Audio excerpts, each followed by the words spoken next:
ఒకటి అడుగుతాను సార్, మీరు ఆయన మంత్రివర్గంలో పనిచేశారు. హైదరాబాద్ని నేను కట్టాను, హైదరాబాద్ని సుందర నగరంగా నేను మార్చాను, నా విజనరీ ఉందని చెప్తున్నాడు. ప్రతిదాన్ని కూడా హైదరాబాద్తో పోల్చుకున్నప్పుడు మీరు ఆయనతో పాటు పనిచేశారు కదా, ఆ విజనరీ ఇంతవరకు కనిపించింది అక్కడ హైదరాబాద్కి సంబంధించి అయింది?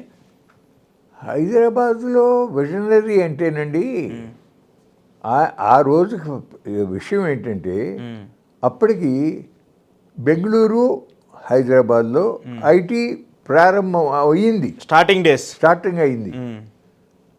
Y2K ప్రాబ్లం వచ్చినప్పుడు డెవలప్డ్ కంట్రీస్లో అకౌంటింగ్ దానికి సంబంధించి వాళ్ళ రికార్డ్స్ అన్నీ కూడా మళ్ళీ తిరగరాసుకుంటానికి టెక్నీషియన్స్ యొక్క ఆవశ్యకత వచ్చింది.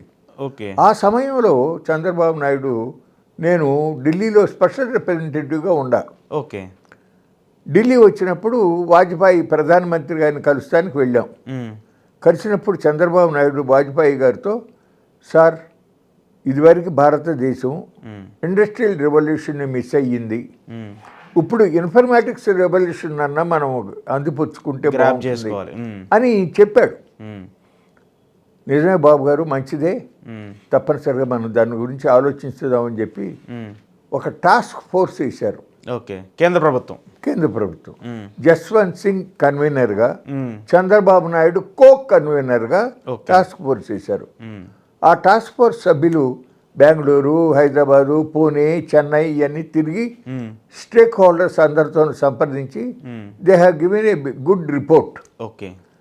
వాజ్పేయి గారు ఇమ్మీడియట్గా ఆమోదించాడు.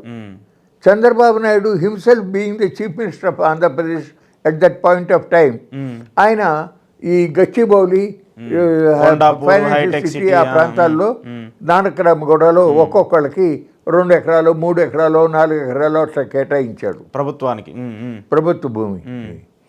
చక్కగా వాళ్ళు డెవలప్ చేశారు. ఆ ఐటీ డెవలప్మెంట్ వలన హైదరాబాద్ సిటీలో ఇంకా పాపులేషన్ పెరిగింది. అట్లాగే బిల్డింగ్ కన్స్ట్రక్షన్ యాక్టివిటీ పెరిగింది, ట్రాఫిక్ పెరిగింది, రహదారుల సౌకర్యాలు విస్తరించాల్సి వచ్చింది. Yes, development had taken place. అయితే అది తన వలనే జరిగింది అనేటటువంటిది సెల్ఫ్ బోస్ట్ కరెక్ట్ కాదు.